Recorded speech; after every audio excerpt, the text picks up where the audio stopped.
Auguste Knox se tenait devant la baie vitrée de sa maison au bord du lac, observant le soleil se coucher sur l'eau paisible. À 53 ans, il avait bâti son empire à partir de rien. Autrefois, il n'était qu'un gamin chétif des Appalaches, à qui l'on avait prédit qu'il ne deviendrait jamais rien. Aujourd'hui, il dirigeait un petit empire de construction et de développement immobilier s'étendant sur 3 États. Ses mains calleuses témoignaient de ses débuts modestes, même si elle signait désormais des contrats de plusieurs millions de dollars. 27 années de mariage avec Blay lui avaient donné 2 enfants et ce qu'il pensait être une stabilité. Leur histoire d'amour avait été typique, elle servait des petits déjeuners dans le dîner où il mangeait chaque matin avant de se rendre sur son premier chantier. Elle était belle, au langage acéré, et semblait impressionnée par son ambition. Il s'était marié jeune, avait eu Weston dans l'année, puis Camilla 3 ans plus tard. Auguste avait travaillé 18 heures par jour pendant une décennie pour construire son entreprise, brique par brique.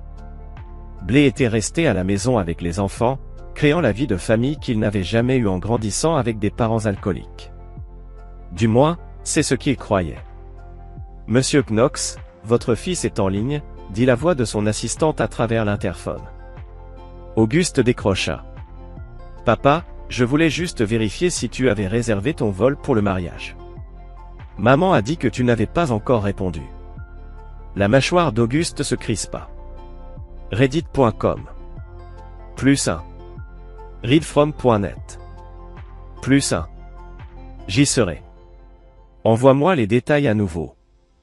bk.jdkg.fun. +4. Reddit.com. +4. fr.scribe.com. +4. D'accord. Et papa, est-ce que toi et maman pourriez essayer d'être civils? C'est important pour moi. Et Stella? Ta mère et moi sommes toujours civils, répondit Auguste, le mensonge ayant un goût amer.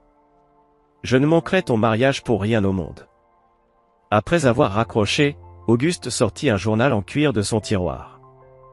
À l'intérieur se trouvaient des photographies, des relevés bancaires, des reçus d'hôtel et des transcriptions de messages textes, tous méticuleusement rassemblés et organisés. Les preuves de la liaison de Blay, qui durait depuis 15 ans, avec Arlon Reed, l'ancien associé d'Auguste.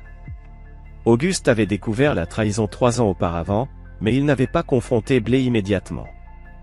Au lieu de cela, il avait commencé à planifier. Auguste Knox ne croyait pas aux explosions émotionnelles ni aux actions précipitées.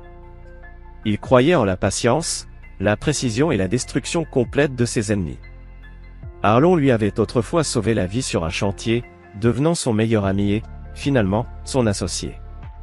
Lorsqu'Auguste l'avait surpris en train de détourner des fonds de l'entreprise 7 ans auparavant, il avait gardé le silence, l'avait fait rembourser et avait dissous le partenariat sans porter plainte, une erreur qu'il reconnaissait maintenant. Arlon n'avait pas seulement volé de l'argent, il avait volé la femme d'Auguste bien avant cela.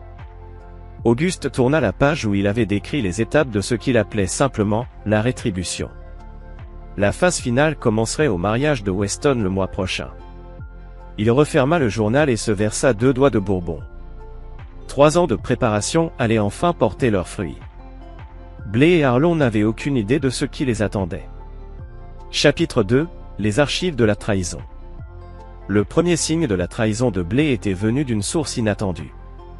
Lorna Dell, la secrétaire de longue date d'Auguste, avait déposé un reçu d'hôtel sur son bureau un lundi matin, 3 ans auparavant. « Je pense que vous devriez voir ça », avait-elle dit, sa voix inhabituellement douce. C'est arrivé avec les rapports de dépenses de l'entreprise. Le reçu montrait un séjour d'un week-end au Lakezid Resort, facturé sur une carte de l'entreprise à laquelle seules 2 personnes avaient accès, Auguste et Arlon. Auguste n'y avait pas séjourné, ce qui signifiait que Arlon l'avait fait. Mais ce furent les frais de service en chambre qui attirèrent son attention, 2 de tout, y compris une bouteille du champagne préféré de Blay. « Merci, Lorna », avait-il dit calmement, bien que son monde ait déjà commencé à s'effondrer. « Veuillez fermer la porte en sortant. » Ce soir-là, il avait conduit jusqu'au Lakezid Resort et avait charmé le directeur de nuit, Tully, en prétendant qu'il planifiait une surprise pour leur anniversaire et avait besoin de vérifier l'agencement. Ce qu'il vit à la place, c'était Blay et Arlon entrant ensemble dans une suite, sa main posée possessivement sur le bas de son dos. Auguste ne les avait pas confrontés. Au lieu de cela, il était rentré chez lui, était descendu dans son atelier au sous-sol et avait méticuleusement fabriqué une boîte en bois avec des assemblages complexes, le genre de travail de précision qu'il avait toujours apaisé. À l'intérieur de cette boîte, il avait commencé à collecter des preuves. Au cours des mois suivants, Auguste avait engagé un détective privé, installé des logiciels de surveillance sur leurs appareils partagés et construit méthodiquement une chronologie de la liaison. Il découvrit qu'elle avait commencé peu après la naissance de Camilla, lorsque Blé s'était senti abandonné par ses longues heures de travail. 20 ans de mensonges.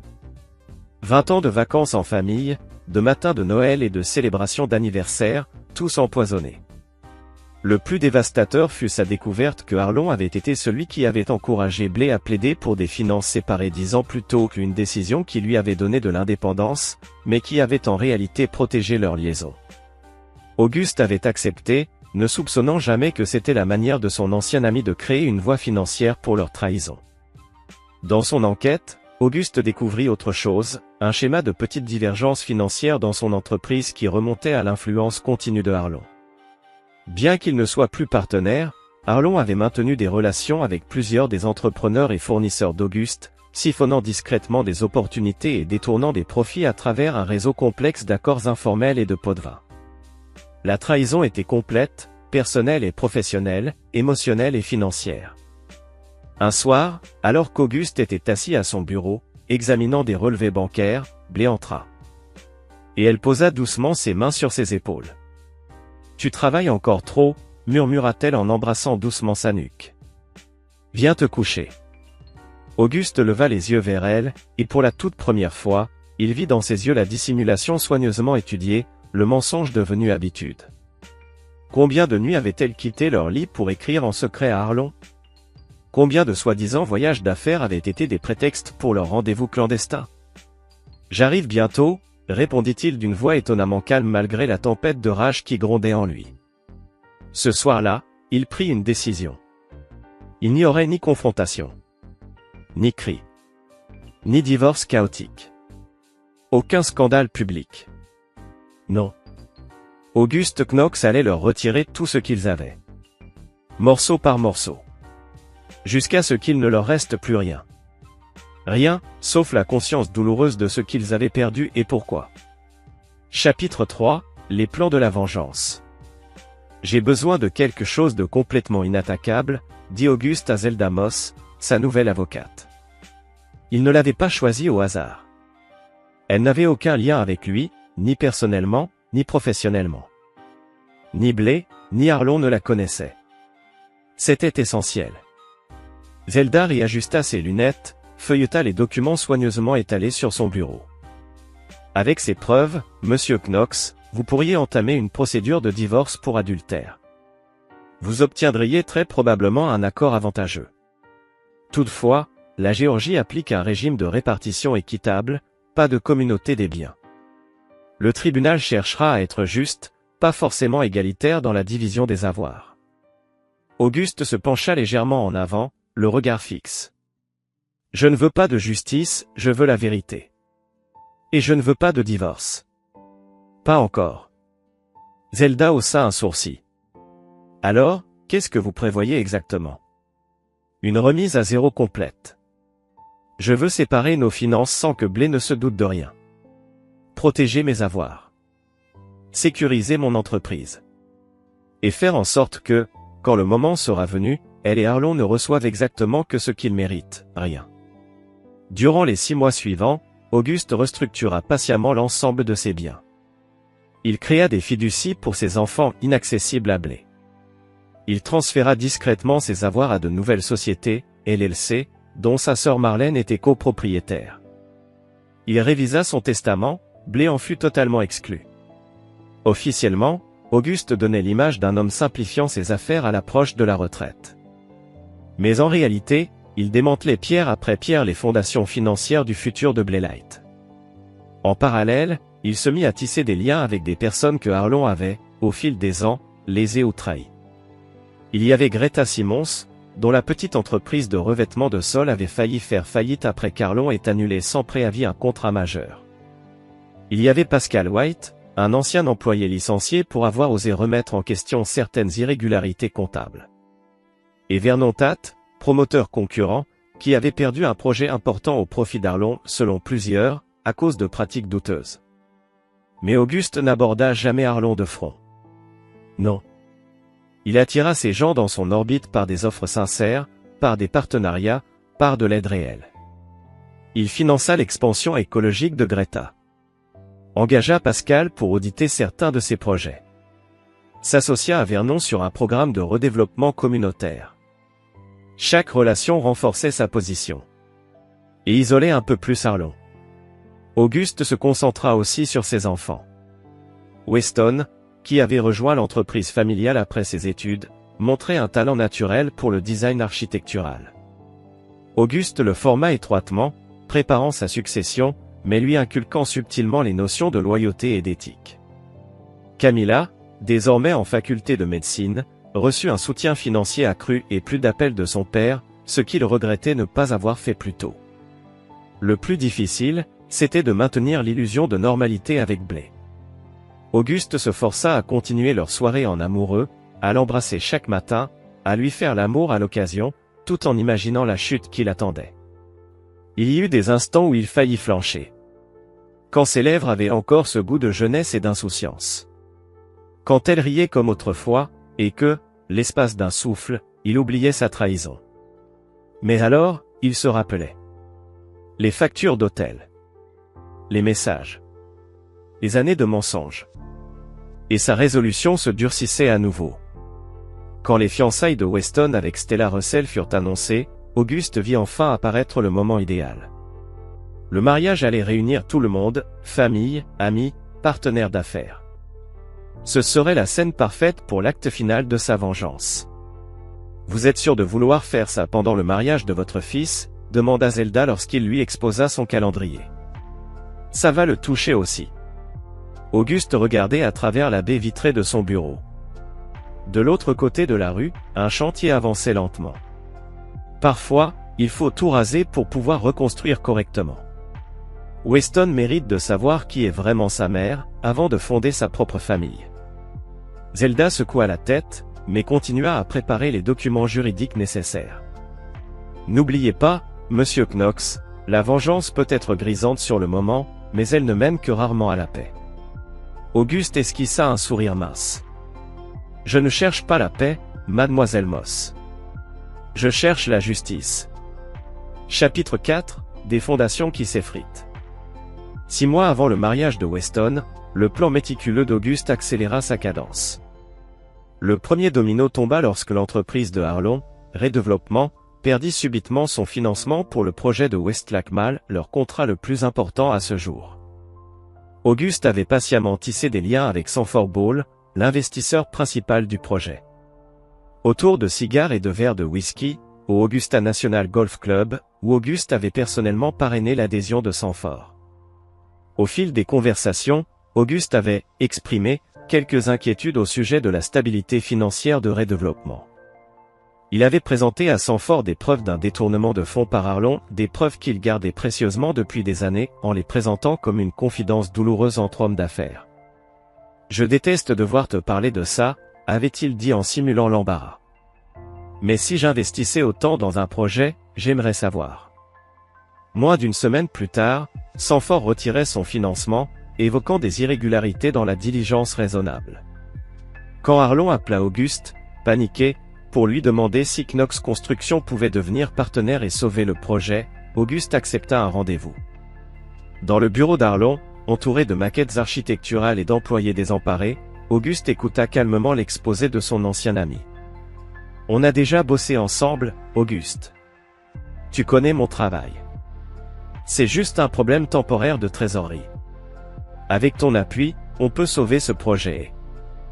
Les emplois de 50 personnes. » Auguste avait étudié longuement le visage de Harland, ce visage qui lui avait souri tant de fois à travers les tables du dîner, alors même qu'il couchait avec sa femme. Ce même visage qui s'était tenu à ses côtés en tant que témoin lors du baptême de Weston. Un visage qui, aujourd'hui, symbolisait la trahison absolue de tous les principes d'amitié, de loyauté, de confiance. « Je vais devoir consulter vos livres en premier, » avait déclaré Auguste, d'un ton raisonnable mais ferme. Une transparence totale. L'audit mené par l'équipe d'Auguste révéla exactement ce qu'il soupçonnait depuis longtemps, la société de Harland était surendettée, engagée dans une multitude de projets bancals, au bord de l'effondrement. Le centre commercial Westlake n'était que la première victime d'une série d'échecs imminents. Auguste accepta de sauver le projet, mais à une seule condition. Redéveloppement deviendrait un partenaire silencieux. Knox Construction prendrait les rênes et, bien entendu, la part majoritaire des profits. Harland, acculé, au bord de la faillite, n'avait d'autre choix que d'accepter. Simultanément, Auguste se mit à remodeler subtilement le paysage social de Blé. Il avait déjà cultivé des relations étroites avec les épouses des associés d'affaires de Harland, se positionnant soigneusement comme un mari dévoué, soucieux de l'avenir de sa famille. Lors des événements caritatifs, des réceptions de quartier, il était généreux, présent, chaleureux, tout en glissant ici et là des remarques bien placées sur les difficultés financières de la société de Harland. Quel gâchis, ce projet de Westlake, disait-il avec une compassion simulée. J'espère que les autres investissements d'Harland sont un peu plus stables. Les rumeurs commencèrent à se répandre. Les invitations au dîner et galas se firent plus rares pour Harland. Des déjeuners professionnels furent annulés. Même le comité du Country Club, dont 2 membres représentaient des entreprises récemment engagées par Auguste pour des projets importants, commença à remettre en question le statut d'Harland, en raison de paiements de cotisations en retard.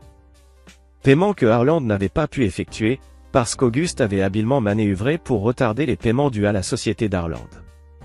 À la maison, Auguste entretenait la façade du mari préoccupé par le mariage imminent de leur fils. Il acceptait les suggestions de Blé quant à leur contribution à l'événement, sachant pertinemment que l'argent qu'elle croyait disponible allait bientôt lui échapper. Weston et Stella méritent le meilleur, avait déclaré Blé un soir de dîner, inconsciente du fait qu'Auguste venait tout juste de transférer une autre portion importante de leurs avoirs communs vers ses comptes protégés. Je pensais que nous pourrions prendre en charge le dîner de répétition au Closet. Les Russell s'occupent de la réception. Tout ce qui peut lui faire plaisir, avait répondu Auguste en levant son verre. À l'avenir de notre fils. Blé avait souri, entrechoquant son verre au sien. Tu es si conciliant ces derniers temps. J'avais peur que tu sois plus difficile à convaincre sur les dépenses. Auguste avait simplement souri. J'ai compris ce qui compte vraiment, Blé. La famille. L'héritage. Et m'assurer que chacun obtienne exactement ce qu'il mérite. Chapitre 5. Les fondations se fissurent. 3 mois avant le mariage. Auguste mit alors en œuvre la phase suivante de son plan. Grâce aux preuves recueillies par son détective privé, il organisa un déjeuner avec Douglas Russell, le père de Stella, la fiancée de Weston, un juge fédéral éminent, pilier du vieux monde conservateur d'Atlanta. La famille Russell représentait l'ancienne aristocratie locale, traditionnaliste, élitiste, obsédée par les apparences. Douglas avait d'abord exprimé des réserves à l'idée que sa fille épouse un homme issu de la « nouvelle richesse ».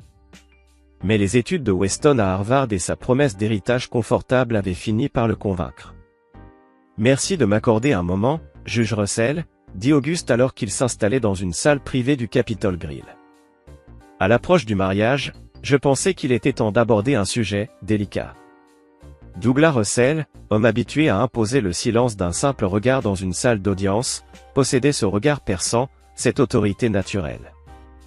Ses cheveux argentés et son ton tranchant avaient réduit au silence plus d'un avocat. « Que se passe-t-il, Auguste » Auguste glissa un dossier à travers la table.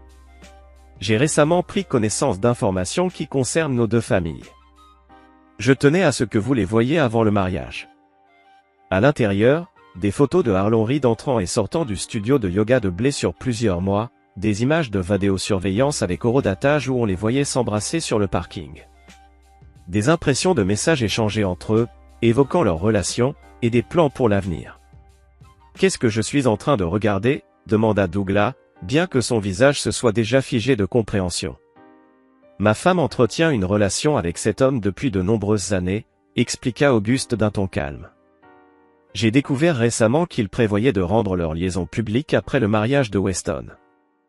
Douglas étudia les documents, son calme judiciaire cédant peu à peu à l'inquiétude paternelle. Et vous me dites cela maintenant? À 3 mois du mariage? Je n'ai confirmé mes soupçons que récemment, mentit Auguste, tout en maîtrise. Je n'ai pas encore confronté Blé.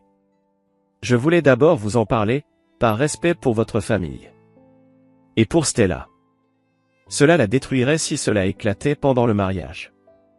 Douglas hocha la tête, grave. Le scandale serait énorme. C'est exactement ma préoccupation, acquiesça Auguste. C'est pourquoi j'ai élaboré un plan pour gérer cette affaire, discrètement. Le plan présenté par Auguste semblait raisonnable. Il affronterait Blé après le mariage, garantissant que la cérémonie se déroule sans incident. En échange de cette discrétion, il demanda à Douglas d'user de ses relations dans le milieu bancaire pour accélérer l'approbation de certains prêts. Des prêts qui permettraient à Auguste de racheter les parts de Harland dans leur projet conjoint. Officiellement, pour protéger les deux familles d'un scandale. Vous me demandez, en somme, d'utiliser ma position pour vous aider à ruiner financièrement l'amant de votre femme, résuma Douglas. Je vous demande de m'aider à protéger nos enfants de l'humiliation publique, corrigea Auguste. Et de faire en sorte que ceux qui ont causé ce chaos en subissent les justes conséquences. Rien de ce que je propose n'est illégal. Juste, accélérer. Douglas réfléchit longuement. Puis, lentement, il hocha la tête. J'ai toujours cru en l'importance des valeurs familiales, et en ce qui concerne la responsabilité personnelle. Je passerai quelques coups de fil, mais ceci reste entre nous. Stella et Weston ne devront jamais apprendre l'existence de cette conversation. Entendu, répondit Auguste en serrant la main du juge. La famille avant tout. Alors que Douglas s'éloignait, Auguste commanda un autre bourbon. Les pièces du puzzle s'emboîtaient parfaitement. Grâce aux relations du juge, l'étau financier autour de Harland allait se resserrer encore davantage. Mais plus important encore, il avait semé le doute dans l'esprit de Douglas Russell. Un doute soigneusement planté, qui éclorait au moment exact où il le voudrait. 2 semaines plus tard. Blé fit irruption dans le bureau d'Auguste, chez eux. Son agitation transparaissait dans chacun de ses gestes. « As-tu parlé à Weston récemment » demanda-t-elle, visiblement troublée. Les parents de Stella suggèrent soudainement de repousser le mariage. Ils prétendent que les travaux de rénovation de leur maison au bord du lac compliqueraient l'organisation du dîner de répétition. Auguste leva les yeux de ses dossiers, affichant un air de préoccupation parfaitement maîtrisé. C'est étrange. Weston t'a dit pourquoi ce changement de dernière minute? Non. Et lui-même semble complètement perdu. J'ai passé 1 heure au téléphone à essayer de le calmer. Je vais appeler Diane Russell demain pour tirer ça au clair. N'appelle pas, coupa Auguste d'un ton tranchant, puis il adoucit sa voix. Laissons les jeunes gérer ça. Ce n'est pas à nous d'intervenir. Blé le fixa, suspicieuse. Depuis quand adoptes-tu une approche aussi distante concernant la famille? Surtout pour quelque chose d'aussi important. Auguste se leva et enlaça sa femme, la femme qu'il avait autrefois aimée à en perdre la raison, et qui aujourd'hui n'était plus qu'une étrangère sous une peau familière. J'essaie de respecter l'indépendance de Weston. Il n'est plus un enfant. Blé se dégagea légèrement. Tu es différent ces derniers temps. Distant 1 minute, trop affectueux la suivante. Tu me caches quelque chose. Auguste esquissa un petit sourire sincère. Blé. Il y a beaucoup de choses que je ne t'ai jamais dites. Mais ce n'est pas encore le moment. La confusion et surtout, l'éclair de peur dans les yeux de Blé lui procurèrent une satisfaction qu'il ne s'attendait pas à ressentir. Chapitre 6 L'affrontement. Le domaine des Russell s'était transformé en un décor de conte de fées pour le dîner de répétition de Weston et Stella. Des lustres de cristal illuminaient la terrasse du jardin, projetant une lueur dorée sur les tables garnies de roses blanches et de candélabres argentés. Un quatuor à cordes jouait doucement, tandis que les deux familles et leurs amis les plus proches se rassemblaient pour célébrer. Auguste arriva seul, prétextant auprès de Blé une urgence sur un chantier de construction. En vérité, il avait passé la journée à finaliser les arrangements avec Zelda Moss et à rencontrer l'équipe de sécurité privée qu'il avait engagée pour le jour du mariage. Papa, lança Weston en s'éloignant d'un groupe de convives pour venir enlacer son père.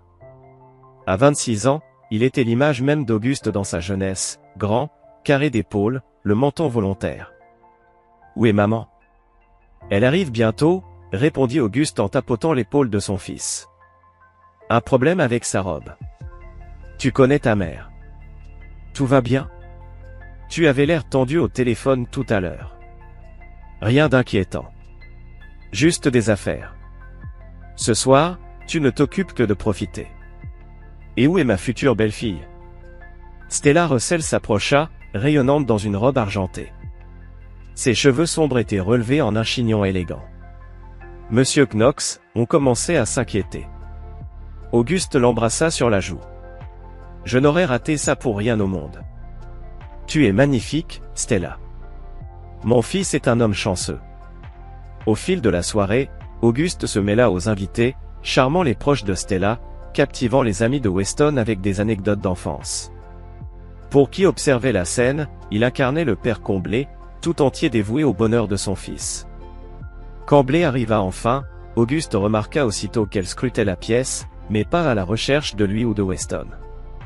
Ses yeux cherchaient Aaron Reed, présent en tant que « ami de la famille », installé loin de la table d'honneur. « Désolé du retard », dit-elle en embrassant mécaniquement Auguste sur la joue.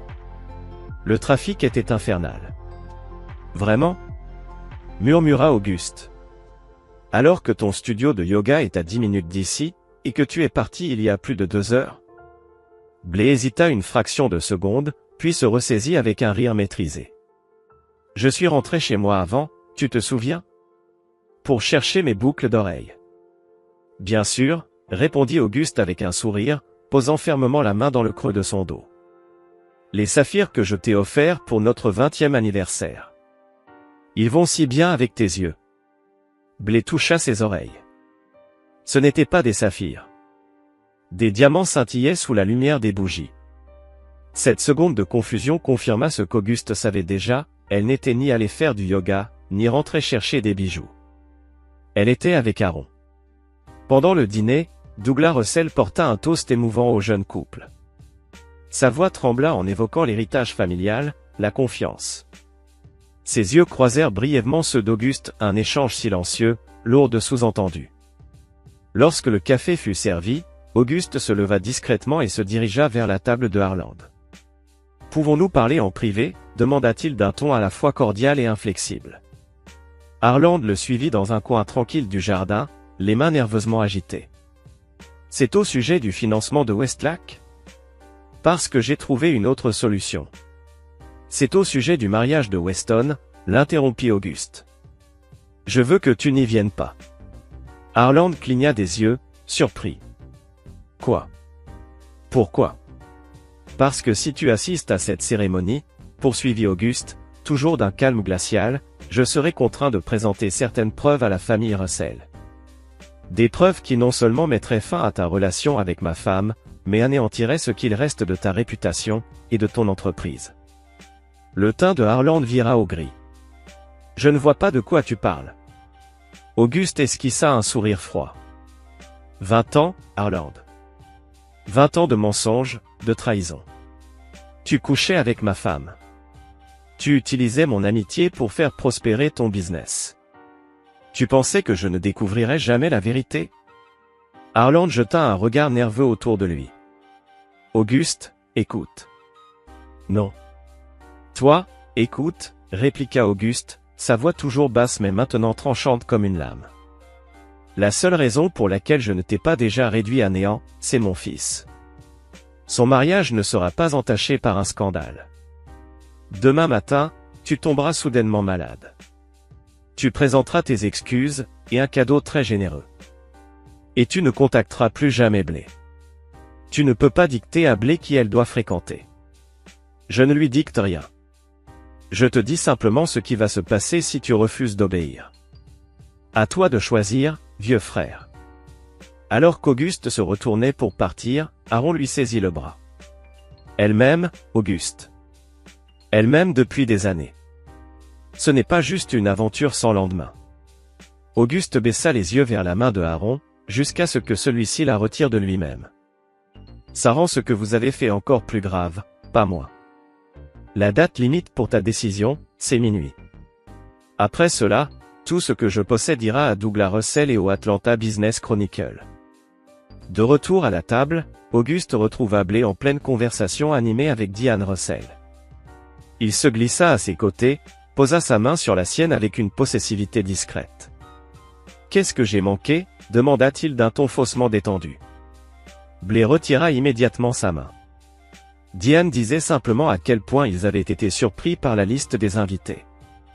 Apparemment, quelques cousins éloignés des Russell ont été désinvités à la dernière minute, pour faire de la place à nos amis. La légère insistance sur le mot ami confirma qu'elle avait remarqué sa conversation avec Aaron. Auguste se contenta de sourire. L'organisation d'un mariage est toujours compliquée, tant que les personnes importantes sont présentes, c'est ce qui compte. Plus tard dans la nuit, tandis qu'ils rentraient chez eux dans un silence pesant, Blake finit par rompre le calme. « Qu'est-ce que tu as dit à Aaron ? » ?»« Il est parti immédiatement après votre échange. »« Je lui ai simplement rappelé une affaire importante, » répondit Auguste sans quitter la route des yeux. « Rien qui devrait t'inquiéter. »« Ne me prends pas de haut, Auguste. On est mariés depuis bien trop longtemps pour ça. » Auguste rit.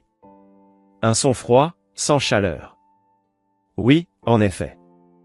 27 ans, pour être précis. Même si je me demande combien de ces années ont réellement compté pour toi. » Blake se raidit. Qu'est-ce que c'est censé vouloir dire ? Repose-toi, Blake. Demain est un grand jour pour notre fils. Inutile de le gâcher avec des conversations qu'on aurait dû avoir depuis longtemps. Alors qu'ils arrivaient dans leur allée, le téléphone d'Auguste vibra. Un message. De Aaron. Je ne viendrai pas au mariage. Mais ce n'est pas fini. Auguste sourit en rangeant son téléphone dans sa poche. Phase 1, accomplie. Demain viendrait l'aboutissement de 3 années de planification. Le jour du jugement. Chapitre 7. Le jour du mariage. Le matin des noces de Weston se leva dans une clarté éclatante. Un temps parfait pour une cérémonie dans les jardins du domaine Russell. Auguste s'habilla méthodiquement, enfilant son smoking avec la précision d'un homme habitué à la maîtrise. Il jeta un dernier coup d'œil à son reflet dans le miroir pendant que Blake courait dans la chambre, animé d'une fébrilité nerveuse. « Tu as eu des nouvelles de Weston ?» demanda-t-elle pour la 3e fois. « Je lui ai envoyé un message mais il ne répond pas. »« Il est probablement occupé à se préparer » répondit Auguste avec calme. « Ou alors, il prend quelques instants de silence pour réfléchir à son avenir. » Blake s'arrêta un instant dans ses préparatifs. « Tu sembles étrangement philosophique ce matin. »« Les mariages ont ce pouvoir de rendre l'homme pensif, » dit Auguste en ajustant ses boutons de manchette du platine serti de petits diamants, un cadeau de Blake pour leur 10e anniversaire. Surtout quand on pense aux vœux, honneur, fidélité, renoncement à tous les autres. Un éclair de gêne traversa le visage de Blake. Elle détourna rapidement les yeux pour appliquer son rouge à lèvres.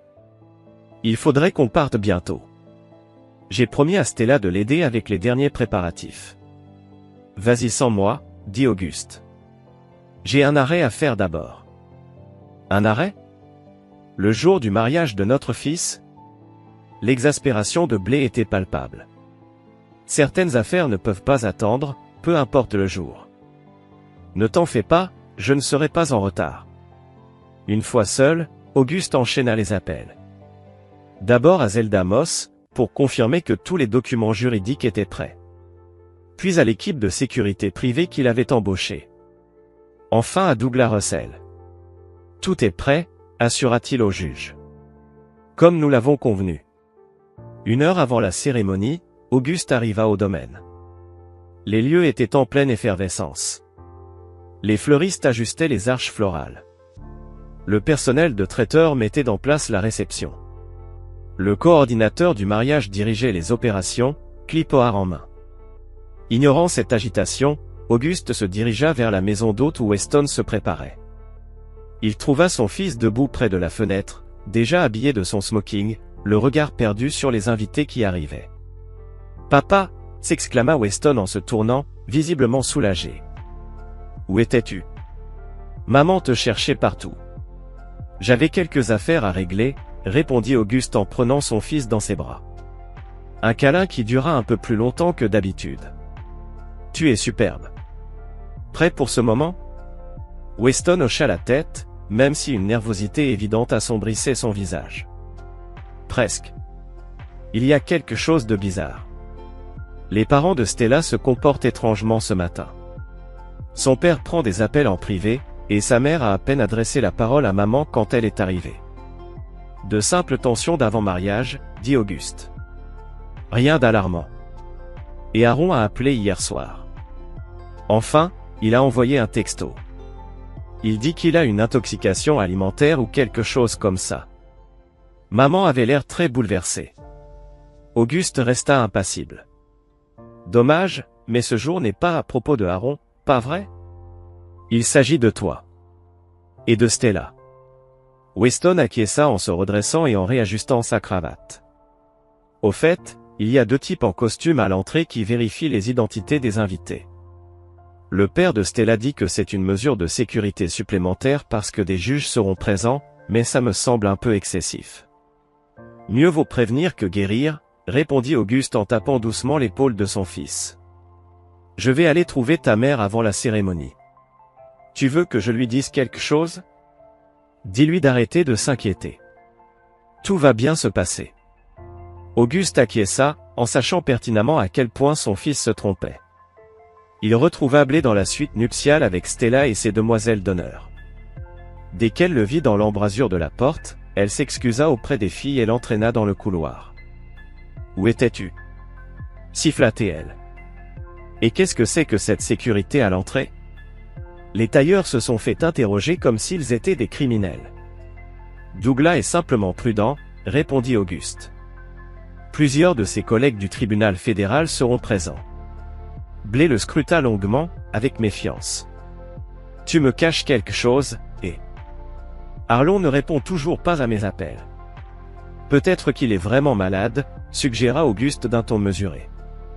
Ou peut-être qu'il a enfin développé une conscience. Quoi qu'il en soit, nous avons un mariage auquel assister. On y va? Alors que les invités s'installaient progressivement sur les rangées de chaises blanches installées sur la pelouse, Auguste et Blé prirent place au premier rang.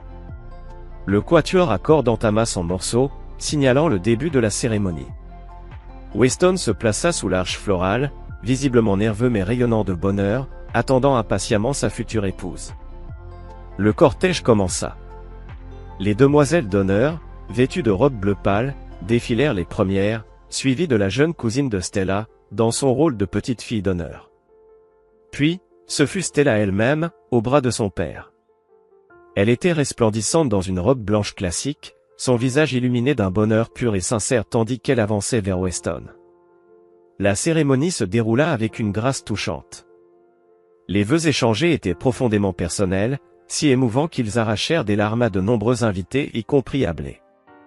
Auguste, lui, resta impassible. Son esprit était ailleurs, concentré sur ce qui allait suivre.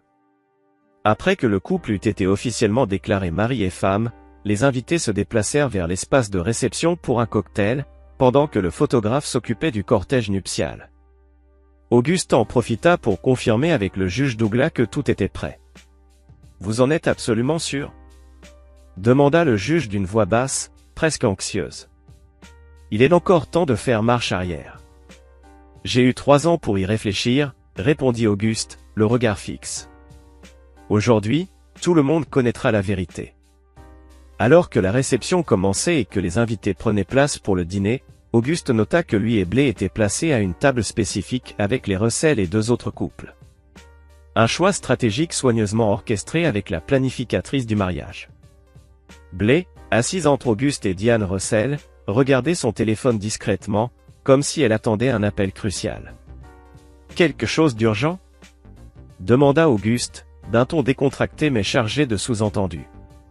Blé rangea immédiatement son téléphone dans sa pochette.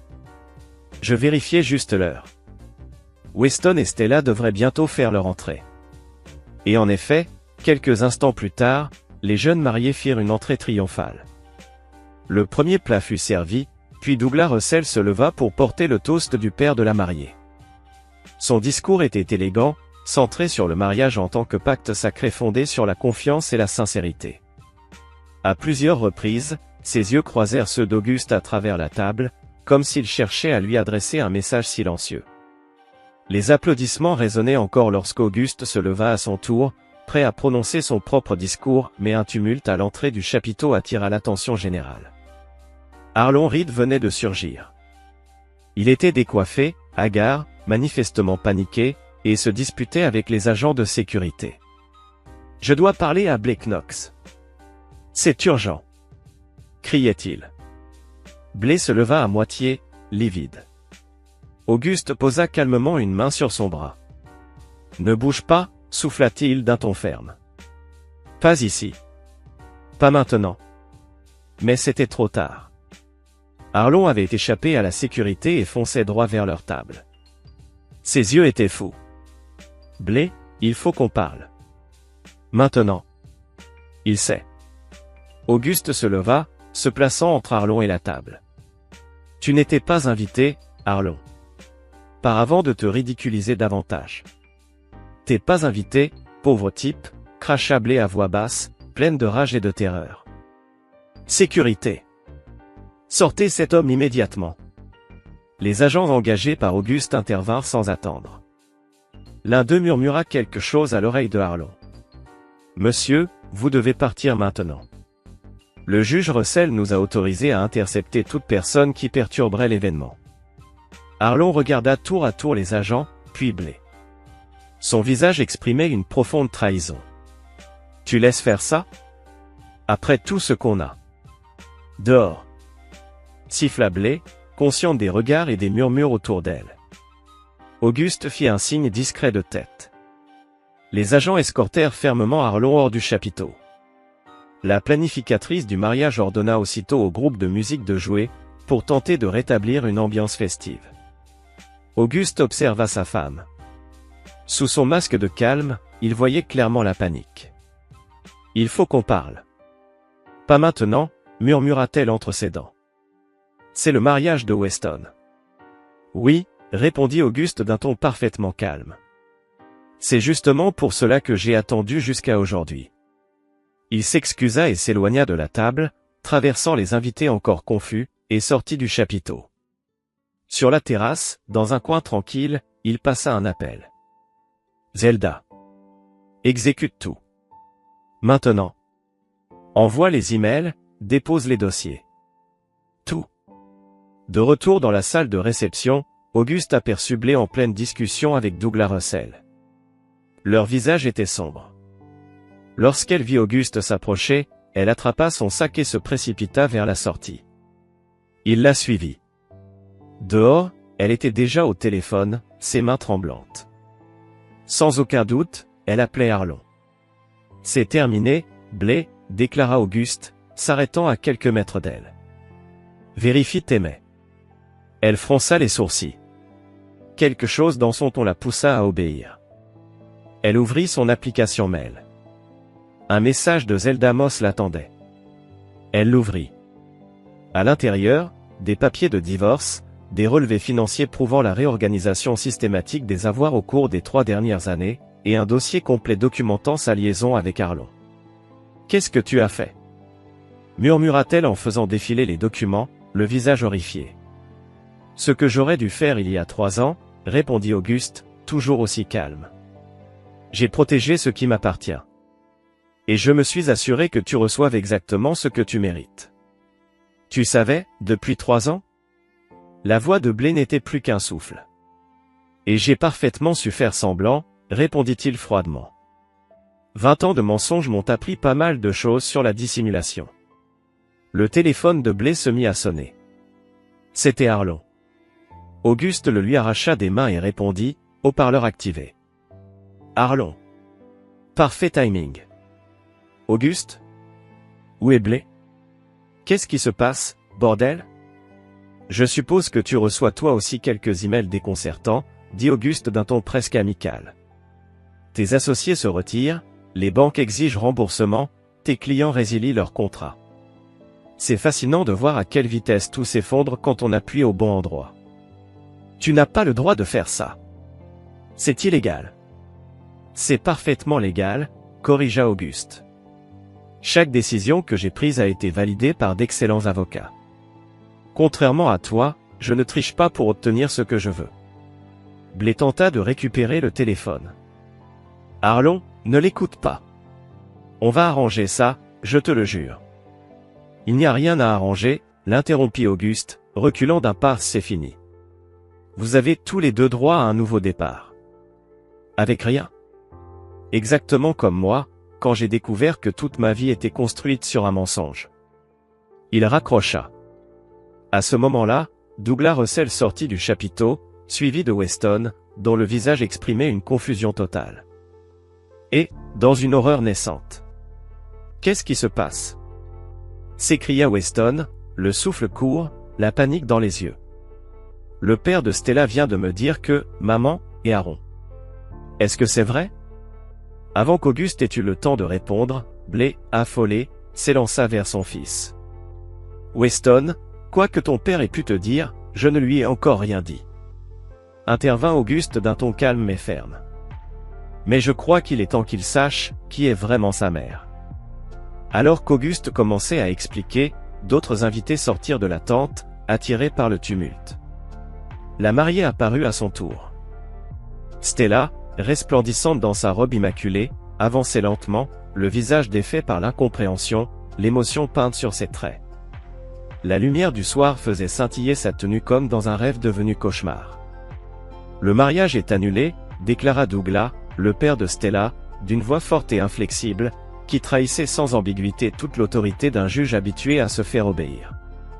Je suis navré pour ce dérangement, mais, certaines circonstances rendent impossible la poursuite de cette cérémonie. Quoi?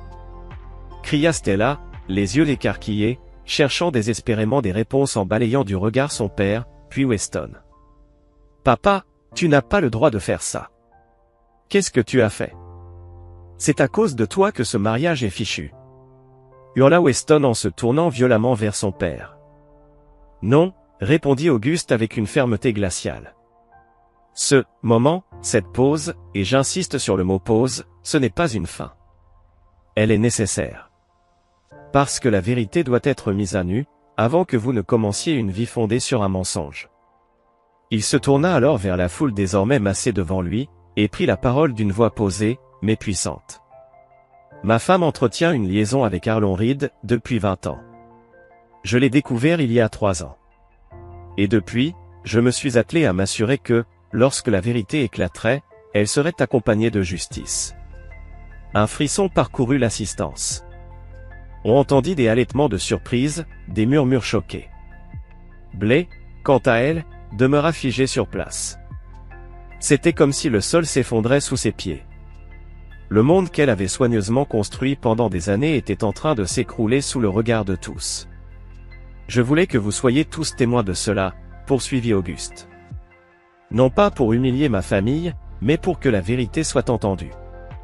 J'ai déposé une demande de divorce aujourd'hui même.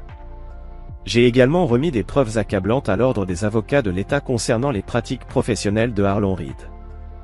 Je m'attends à ce que cela ait des conséquences juridiques sérieuses. Il se tourna alors vers Weston et Stella. Je suis désolé que cela ait gâché votre journée, mais un mariage doit commencer dans la vérité, pas dans la tromperie. Prenez le temps de digérer tout cela. Ensuite, décidez, ensemble, en toute conscience. Alors que les agents de sécurité commençaient à accompagner les invités choqués vers les sorties, Auguste s'éloigna lentement de la scène chaotique qu'il avait lui-même déclenchée. Il ne ressentait ni joie, ni tristesse. Seulement la froide satisfaction d'une mission méticuleusement planifiée, et enfin accomplie. Chapitre 8, les retombées. La semaine qui suivit l'interruption brutale du mariage de Weston fut une tempête.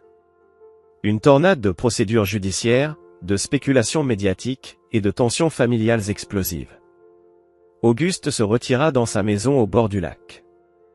Il répondait aux appels de ses avocats mais ignorait les messages de plus en plus désespérés de Blé et de Weston. Le 3e jour, un coup retentit à la porte. C'était Camilla, sa fille, venue tout droit de Boston où elle terminait sa résidence en médecine. Elle entra avec détermination, une valise à la main. « Tu as une mine affreuse », lâcha-t-elle sans détour, bousculant son père pour entrer. « Tu as mangé récemment ? Auguste esquissa un sourire triste devant la franchise de sa fille, un trait de famille. Je vais bien. Non, tu ne vas pas bien. Personne ne va bien. Camilla se dirigea vers la cuisine et commença à ouvrir les placards. J'ai parlé à Weston ce matin. Il est chez Stella. Les Russell ont reporté le mariage, pas annulé. Bien, dit simplement Auguste en la suivant. Ce n'était pas mon but de l'empêcher. Camilla se retourna, le regard grave, frontal. Alors c'était quoi ton but, papa? Détruire notre famille? Parce que si c'était ça, mission accomplie. Auguste poussa un profond soupir. D'un seul coup, il ressentit le poids de toutes les années. Assieds-toi, Camilla. Il est temps que tu saches tout. Pendant 2 heures, Auguste lui montra les preuves qu'il avait rassemblées. Le déroulement précis de la liaison entre Blé et Harlan. Les manipulations financières. La trahison systématique qui s'étendait sur presque toute la vie de Camilla. Donc, maman trompait depuis que j'avais 3 ans? Demanda-t-elle d'un ton analytique, typique d'une professionnelle formée à garder la tête froide. Et toi, tu le savais depuis 3 ans, et tu n'as rien dit. Je voulais être certain de chaque fait avant d'agir, expliqua Auguste. Et je devais m'assurer que toi et Weston étiez protégés. Financièrement. Émotionnellement. Camilla secoua la tête. Mais ce que tu as fait au mariage, c'était cruel, papa. Pour Weston. Pour Stella. Pour tout le monde. Peut-être, admit-il, mais c'était aussi efficace. Une rupture nette, publique. Sans possibilité pour Blé ou Harlan de manipuler le récit. Tu parles comme si tu présentais une stratégie d'entreprise, pas ton mariage. Quand quelqu'un traite une relation comme une transaction, il ne doit pas s'étonner qu'elle se termine comme une transaction. Camilla observa longuement son père. Tu l'aimais vraiment, n'est-ce pas? Même après tout ça. Auguste détourna le regard, refusant de laisser sa fille voir la profondeur de la douleur qu'il portait encore. J'aimais, celle que je pensais qu'elle était. Le lendemain, Zelda Moss arriva avec des nouvelles des procédures judiciaires. Blé a pris un avocat et conteste les termes du divorce, annonça-t-elle. Elle prétend que ta restructuration méthodique des biens constitue une fraude. Elle ne gagnera pas, le rassura Zelda. Tes actions étaient préventives, pas revanchardes. Et les preuves de son infidélité prolongée renforcent considérablement notre position. Et Harlan? Demanda Auguste. Les preuves que tu as fournies à l'ordre professionnel ont déclenché plusieurs audits. Plusieurs de ses clients ont déjà rompu leur contrat. Auguste hocha la tête, satisfait. Et Weston, et Stella? Le juge Russell a appelé ce matin. Il souhaite organiser une rencontre. Apparemment, Weston et Stella sont toujours déterminés à se marier, mais ils veulent des garanties de la part des 2 familles. La réunion eut lieu 2 jours plus tard, dans le bureau de Zelda. Douglas et Diane Russell furent les premiers à arriver. Peu après, Weston et Stella entrèrent, main dans la main. Leur unité était palpable. Blé arriva en dernier, seul, visiblement exténué. Merci à tous d'être venus, dit Zelda avec solennité. Nous sommes réunis ici à la demande de Weston Mercer et Stella Russell afin de discuter de la suite concernant leur mariage et les relations familiales. Weston se leva alors, son allure trahissant une ressemblance frappante avec Auguste. Il s'adressa à la salle avec calme et autorité. Stella et moi avons décidé d'aller de l'avant. Nous nous marierons le mois prochain. Ce sera une cérémonie intime, avec seulement nos amis proches. Mon cœur, souffla Blé, bouleversé. Non, maman, coupa Weston avec fermeté. Le mariage que nous avions prévu a été entaché par des mensonges, et la manipulation de tous les côtés. Il lança un regard appuyé à la fois à Auguste et à Blé. Nous repartons de zéro, selon nos propres conditions. Et quelles sont ces conditions? Demanda Douglas, son ton empreint de gravité, presque judiciaire. C'est alors que Stella prit la parole. Sa voix était claire, déterminée, bien que la tension dans la pièce fût presque palpable. Premièrement, nous exigeons qu'aucun contact n'ait lieu entre nos familles respectives jusqu'après le mariage. Deuxièmement, Toutes les questions légales et financières devront être réglées de manière discrète, loin de toute attention médiatique. Cela risque d'être difficile, intervint Blé d'un ton sec. Le scandale public de ton père est la conséquence de tes actes, pas des siens. Weston l'interrompit, sa voix tranchante comme une lame. J'ai vu les preuves, maman. 20 ans. Toute ma vie. Le visage de Blé se décomposa. Weston, je t'en supplie. Tu ne comprends pas. Si, maman, répondit-il d'un ton glacial. Je comprends parfaitement. Tu as trahi notre famille. Tu nous as tous menti. Et maintenant, tu pleures, parce que tu t'es fait prendre. Auguste restait silencieux.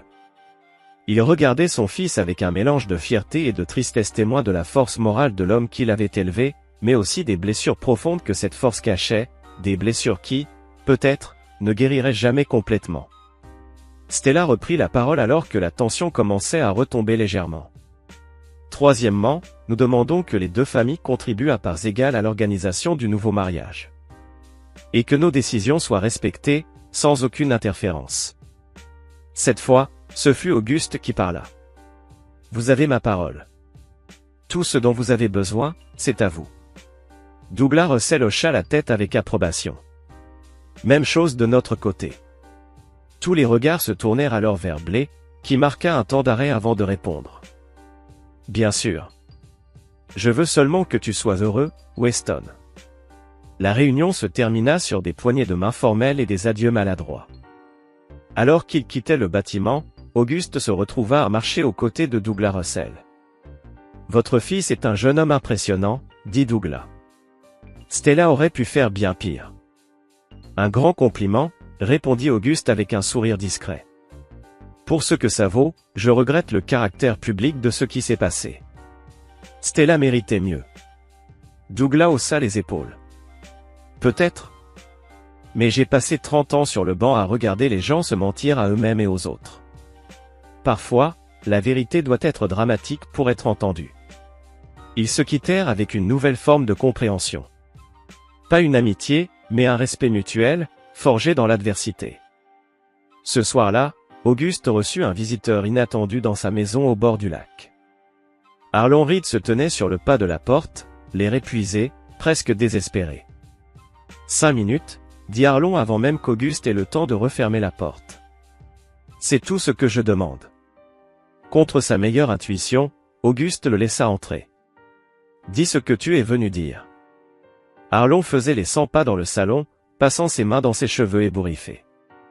Tu as gagné, d'accord? Tu as détruit mon entreprise, ma réputation, tout ce que j'avais construit. Mais cette vendetta contre Blé, elle doit cesser. Auguste rit, un rire sec, sans joie. Vendetta? Je m'assure simplement qu'elle subisse les conséquences de ses actes. Tout comme toi. Elle est en train de tout perdre. Sa maison. Sa position dans la communauté. Sa relation avec Weston. Toutes des choses qu'elle aurait dû considérer avant de me mentir en face pendant 20 ans. Il s'interrompit, le ton plus froid encore. Pourquoi es-tu vraiment là, Arlon? Cette soudaine inquiétude pour Blé me semble, bien tardive. Arlon s'arrêta. Il croisa enfin le regard d'Auguste. Elle est enceinte. Les mots tombèrent dans le silence comme une bombe. Une dernière trahison qu'Auguste n'avait pas vu venir. Elle a 51 ans, répondit-il d'une voix plate. Et nous n'avons pas été intimes depuis des mois. C'est moi le père, confirma Arlon sans que ce fût nécessaire. Elle en est à 3 mois. On comptait tout révéler après le mariage de Weston. Repartir à zéro. Un calme étrange envahit Auguste. Et tu penses que ça change quelque chose? Que je vais soudainement ressentir de la compassion? Je crois qu'au fond de toi, tu es un homme bien, répondit Arlon, suppliant. On était amis, Auguste. Les meilleurs amis. Et pourtant, rétorqua Auguste, tu m'as trahi pendant 20 ans. Il se dirigea vers la porte et l'ouvrit. Félicitations pour ta future paternité. Maintenant, sors de chez moi. Après le départ de Arlon, Auguste se servit un bourbon et alla s'asseoir sur la terrasse, face au lac. Cette nouvelle aurait dû l'anéantir. Raviver des blessures à peine refermées. Mais non. Il se sentait étrangement libre, comme si le dernier fil qui le rattachait à son ancienne vie venait enfin d'être coupé. Le lendemain matin, il appela Weston. « Il y a quelque chose que tu dois savoir. Ta mère est enceinte. » Le père, c'est Arlon. Un silence pesant s'installa. Puis la voix de Weston, tremblante, chargée d'émotion. « Pourquoi tu me dis ça? Parce que tu mérites la vérité. Toute la vérité. Même si elle fait mal. » « Et qu'est-ce que je suis censé faire avec ça? » demanda Weston. Auguste réfléchit un instant avant de répondre. « Ce qui te semble juste. Moi, j'ai fait mes choix. À toi de faire les tiens. » Un autre silence. « Est-ce que ça va finir un jour? » dit enfin Weston. « Les révélations, le drame, les secrets de famille. »« Ça finit quand nous décidons que ça finit, » répondit Auguste simplement. « Quand on choisit d'avancer, au lieu de rester prisonnier du passé. » « C'est ce que tu fais? Tu avances? » demanda Weston. Auguste regarda l'eau danser sous la lumière du matin. « J'essaie. » Un jour après l'autre. Chapitre 9, les nouvelles fondations. 6 mois après le mariage, qui n'a jamais eu lieu. Auguste était assis dans la petite chapelle de campagne de la famille de Stella. Il regardait son fils échanger ses vœux avec la femme qu'il aimait. Une cérémonie intime. Moins de 30 invités. Pas de décorations extravagantes. Aucune présence médiatique. Juste 2 âmes sincères, choisissant de lier leur vie, les yeux ouverts, et le cœur guéri. Et les cœurs sincères. Camilla était assise à côté de lui, dans le banc d'église, serrant sa main de temps à autre lors des moments particulièrement émouvants. Blé, quant à elle, brillait par son absence et elle avait décidé, ou on l'avait convaincue, que sa présence serait trop perturbatrice. Sa grossesse était désormais visible, bien avancée, tandis que la procédure de divorce s'éternisait. Sa relation avec Aaron semblait tendue, mise à mal par les difficultés financières et la pression constante du regard public. Auguste ne tirait aucun plaisir de leur déboire. Le frisson initial de la vengeance s'était dissipé depuis longtemps, ne laissant derrière lui qu'une émotion plus complexe. Pas le pardon, non. Mais peut-être, une forme d'acceptation. L'acceptation de ce qui ne pouvait être changé. Après la cérémonie, une petite réception fut organisée dans la maison mitoyenne de Douglas et Diane Russell. Auguste se retrouva bientôt en pleine conversation avec le grand-père de Stella, un ancien magnate des affaires, aujourd'hui à la retraite, regard perçant, esprit encore plus aiguisé. « Affaire sordide, cette histoire avec votre femme, » lança abruptement le vieil homme. « Mais, vous avez géré cela avec une certaine élégance. Je vous le concède. » Auguste haussa un sourcil. « La plupart des gens ne qualifieraient pas mes actes d'élégants. »« La plupart des gens sont des imbéciles, » répliqua le vieil homme en sirotant son scotch. « Vous avez attendu. Vous avez planifié. Vous avez exécuté. Sans éclats émotionnels. Sans demi-mesure. Ça me rappelle comment j'ai traité les infidélités de ma première femme, en 69. » Avant qu'Auguste puisse répondre, Weston s'approcha, vêtu d'un costume plus décontracté pour la réception. « Papa, on peut parler en privé ?» Ils sortirent sur le balcon, surplombant le jardin, baignés dans l'air tiède du début d'été. « Stella et moi, on part pour Chicago, » annonça Weston sans détour. « J'ai été recruté par un cabinet d'architecture là-bas. On déménage la semaine prochaine. » Auguste acquiesça lentement. « C'est une belle opportunité. Et peut-être qu'un peu de distance avec Atlanta sera bénéfique, en ce moment. C'est en partie pour ça, admit Weston. Mais c'est surtout, pour repartir à zéro. Construire notre propre vie, loin de tout ce qui s'est passé. » « Je comprends, » dit Auguste en posant une main sur l'épaule de son fils. « Je suis fier de toi, Weston. Fier de ta résilience, de ta lucidité. Tu es un homme meilleur que je ne l'ai jamais été. » Weston secoua la tête. « Je ne sais pas si c'est vrai. Mais j'essaie d'apprendre. De vos forces. Et de vos erreurs. C'est tout ce qu'un père peut espérer, » murmura Auguste avec un sourire à peine esquissé. Maman a appelé hier, enchaîna Weston après une pause. Elle veut se réconcilier. Elle veut que je comprenne son point de vue. Et toi? Tu veux comprendre? Weston s'appuya contre la rambarde du balcon, pensif. Peut-être, un jour. Mais pas maintenant. Je lui ai dit, j'ai besoin de temps. Le temps, c'est la seule chose qu'on ne peut jamais récupérer. Utilise-le sagement, observa Auguste. Et toi, Weston, tu crois que c'est ce que je fais?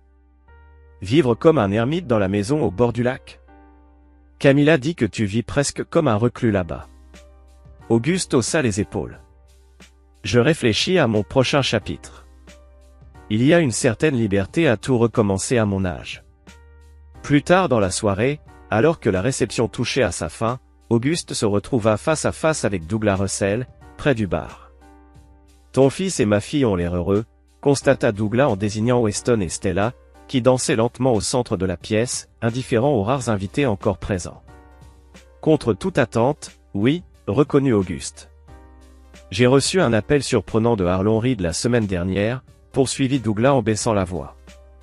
Il envisage la faillite. Il voulait savoir si je connaissais un juge compréhensif. Le visage d'Auguste resta impassible. Et que lui avez-vous répondu? Que la loi, c'est la loi. Peu importe les circonstances personnelles. Douglas scruta le visage d'Auguste. Tu n'as pas fini avec lui, n'est-ce pas? Ni avec elle d'ailleurs. J'ai fait ce qui devait être fait, répondit Auguste prudemment. Douglas hocha la tête, pas convaincu. N'oublie pas que ta vendetta a affecté bien plus que ses cibles directes. Ne sacrifie pas ce qui te reste de famille pour la satisfaction d'une destruction totale. Cet avertissement résonnait encore dans l'esprit d'Auguste alors qu'il rentrait à la maison du lac, cette nuit-là. Il avait accompli la majorité de ce qu'il s'était fixé, Blé et Harlon avaient perdu leur réputation, leur sécurité financière, les façades soigneusement construites. La vérité avait éclaté.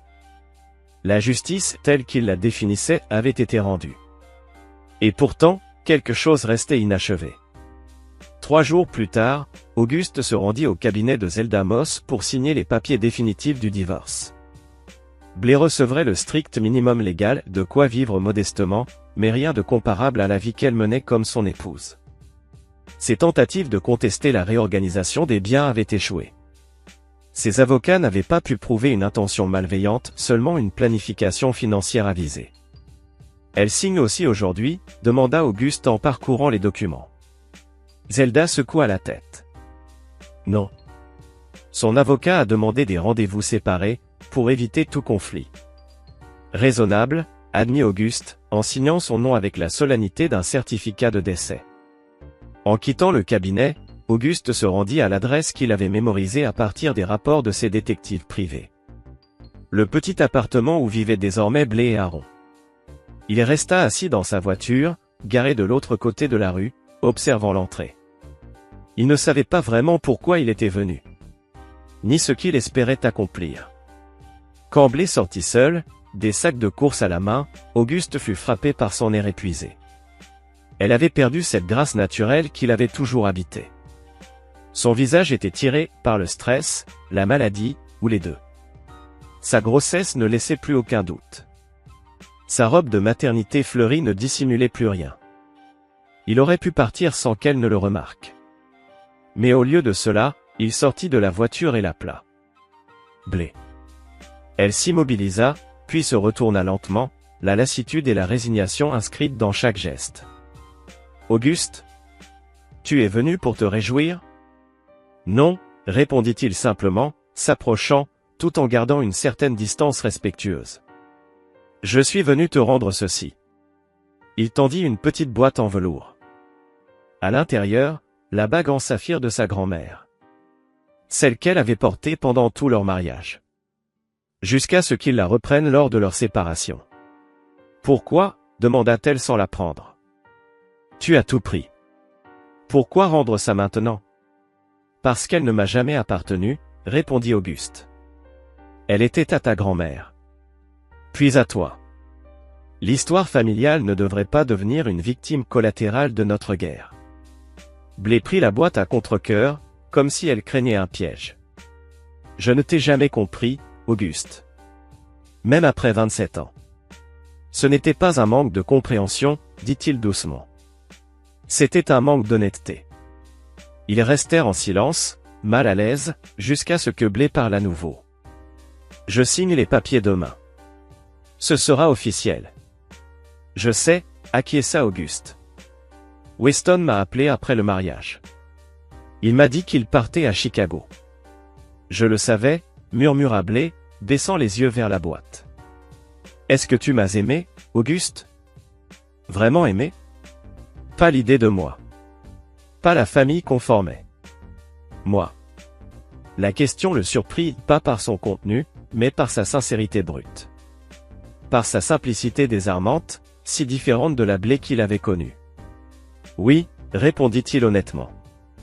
Je t'ai aimé pleinement, jusqu'à ce que je ne t'aime plus. Des larmes montèrent dans ses yeux, mais elle les refoula. Moi aussi. Je t'ai aimé. Même pendant tout ça. C'était compliqué. Chaotique. Mal. Mais jamais inexistant. Auguste ressentit une étrange émotion. Pas du pardon. Pas de la réconciliation. Mais peut-être, un premier écho de fermeture. J'espère que tu trouveras le bonheur, Blé. Pas parce que tu le mérites. Mais parce que l'amertume est un poison, que je ne souhaiterais à personne. Même pas à Aaron, demanda-t-elle, avec un soupçon de son ancienne ironie. Même pas à Aaron, confirma Auguste. Même si, au fond, ils savaient tous deux que ce n'était pas totalement vrai. Alors qu'il tournait les talons, Blé l'interpella une dernière fois. Auguste, est-ce que ça en valait la peine? Toute cette planification, cette attente, cette destruction. Est-ce que ça t'a donné ce que tu cherchais? Auguste s'arrêta, prenant le temps de répondre avec l'honnêteté que la question méritait. Je ne sais pas encore. Demande-moi dans 20 ans. Il rentra à la maison du lac, alors que le ciel était peint de teintes orangées et violettes par le coucher de soleil. Le divorce serait officiel demain. Weston et Stella construiraient leur avenir à Chicago. Camilla retournerait à sa carrière médicale, à Boston. Blé et Aaron accueilleraient leur enfant dans un monde fait de ressources limitées et de scandales persistants. Et Auguste continuerait son chemin. Ni triomphant. Ni brisé. Mais irrémédiablement transformé par la voie qu'il avait choisie. Ce soir-là, il alluma un feu dans le foyer près de son quai, et brûla méthodiquement le contenu de la boîte en bois qui avait contenu ses preuves et ses plans pendant 3 ans, photos, relevés bancaires, rapports de détectives privés, reçus d'hôtels, tout réduit en cendres et dispersé sur l'eau noire. Le journal contenant son bilan fut rangé sur une étagère de son bureau, aux côtés des albums de famille et des souvenirs d'affaires. Un chapitre de plus dans le récit de sa vie. Ni caché. Ni glorifié. 3 semaines plus tard, Auguste finalisa l'achat d'une petite entreprise de construction à Seattle. Une ville où il ne connaissait personne, et où personne ne le connaissait. Un endroit pour recommencer. Reconstruire. À partir de rien. En utilisant les compétences et la ténacité qui avaient défini sa vie, avant que la trahison ne la redéfinisse. Avant de quitter Atlanta, il rendit visite à Weston et Stella pour leur dire au revoir. Leur appartement était à moitié emballé, les cartons étiquetés pour un nouveau départ. Seattle? Répéta Weston en entendant ses projets. C'est aussi loin d'Atlanta qu'on peut aller, sans quitter les États-Unis continentaux. C'est ce qui me plaît, admit Auguste. Nouveaux horizons. Nouveaux défis. Tu fuis quelque chose, demanda doucement Stella, sa lucidité rappelant à Auguste pourquoi son fils l'avait choisi. Je ne fuis pas, corrigea-t-il. J'avance. C'est différent. En se disant adieu, Weston étreignit son père avec une force inattendue. J'ai été en colère, longtemps, dit-il tout bas. À cause de ce qui s'est passé au mariage. De la manière dont tout s'est déroulé. Mais je comprends, pourquoi tu l'as fait. Tu me pardonnes, demanda soudain Auguste, ressentant le besoin de le savoir. Weston recula, sérieux. Pour avoir révélé la vérité? Oui. Pour la manière? J'y travaille. C'était assez. Plus qu'Auguste n'avait espéré. Peut-être même plus qu'il ne méritait. Son dernier arrêt avant le départ fut le cimetière où reposaient ses parents. Il n'y avait pas mis les pieds depuis des années, fuyant les souvenirs d'une enfance tourmentée. Là, debout entre les pierres simples, il réfléchit à l'héritage de douleur et de résilience qu'il lui avait transmis. « Je ne sais pas si vous seriez fier de ce que j'ai fait, dit-il aux pierres silencieuses. Mais je crois que vous comprendriez. » Alors qu'il s'apprêtait à partir, son téléphone sonna. Camilla, depuis Boston. « Juste pour vérifier si tu es déjà parti, dit-elle en décrochant. Et pour te dire que j'ai demandé un transfert pour ma dernière année de résidence. L'Université de Washington. Les hôpitaux de Seattle sont excellents. Auguste marqua un temps, submergé par l'émotion. Camilla, tu n'étais pas obligée. Je sais que je n'étais pas obligé, coupa-t-elle fermement. Je le veux. La famille reste soudée, papa. Même quand c'est compliqué. Même quand ça fait mal. Même quand un membre détruit les autres, systématiquement. Surtout dans ces moments-là, demanda-t-il, un sourire dans la voix. Surtout dans ces moments-là, confirma-t-elle. Quelqu'un doit garder un œil sur toi. Éviter que tu deviennes un vrai super-vilain à Seattle. Auguste éclata de rire à un vrai rire. Peut-être le premier depuis 3 ans. Je ne promets rien. Le lendemain matin, il ferma à clé la maison du lac, chargea ses rares biens essentiels dans sa voiture, et prit la route vers l'ouest. Pas de derniers adieux à Blé. Pas de confrontation finale avec Aaron. Pas de déclaration dramatique. Pas de réconciliation de dernière minute. Juste un homme, avançant. Portant ses blessures et ses victoires. Ses regrets et sa détermination. Et construisant une nouvelle fondation, 1 kilomètre à la fois. C'est ici que notre histoire s'achève. Partagez vos impressions dans les commentaires. Merci d'avoir pris le temps d'écouter. Si cette histoire vous a touché, abonnez-vous à cette chaîne. Cliquez sur la vidéo qui s'affiche à l'écran et on se retrouve très vite.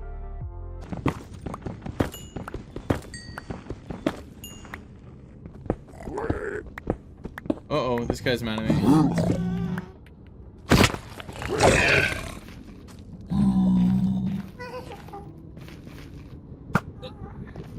Oh, I missed?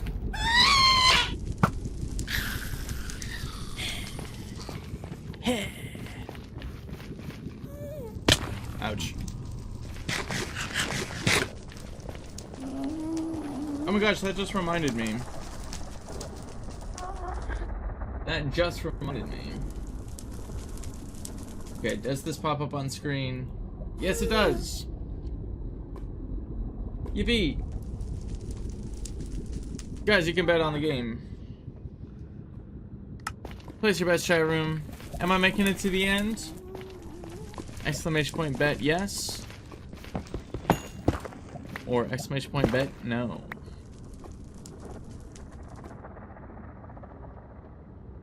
Do I need string? I already have a bow.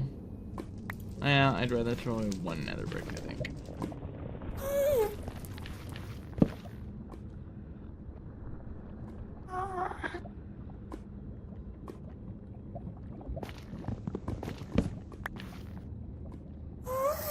Okay, so we found a crimson forest.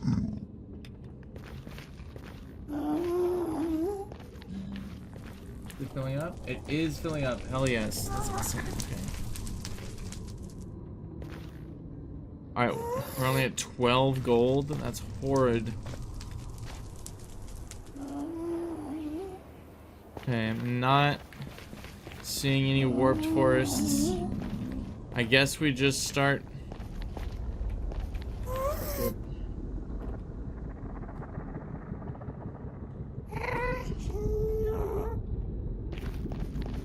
Oh, it's not for a ways.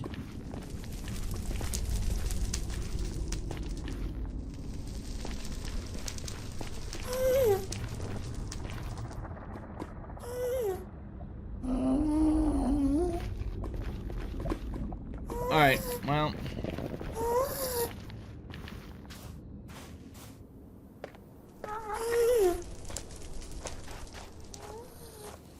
Alright, we got some bets on yes. Love to see it.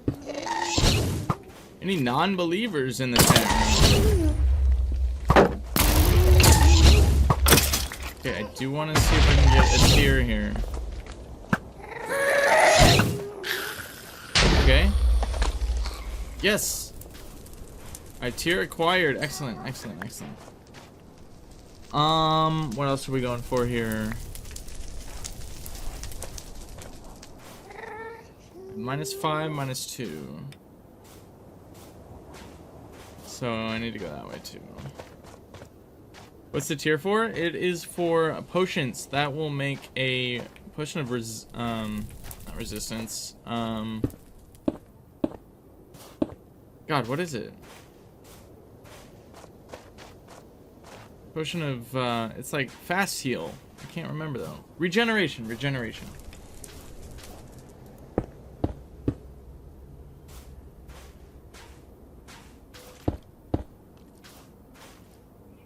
Thank you, big fan. Okay, this looks somewhat good.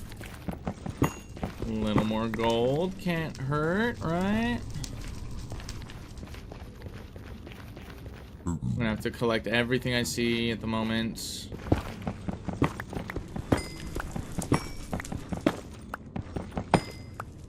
Okay, so I'm beginning to run out of food a little bit. It's just got me a little scared. In a pinch, in an emergency, I will be able to teleport back home, or at least back to the overworld. Okay, I can get rid of the iron pickaxe, I think. Oh, that's true, yes, I do need to collect some glowstone, huh? Damn, I need like a backpack, bro. Honestly, do I need 3 more fire resistant? Yes, I do.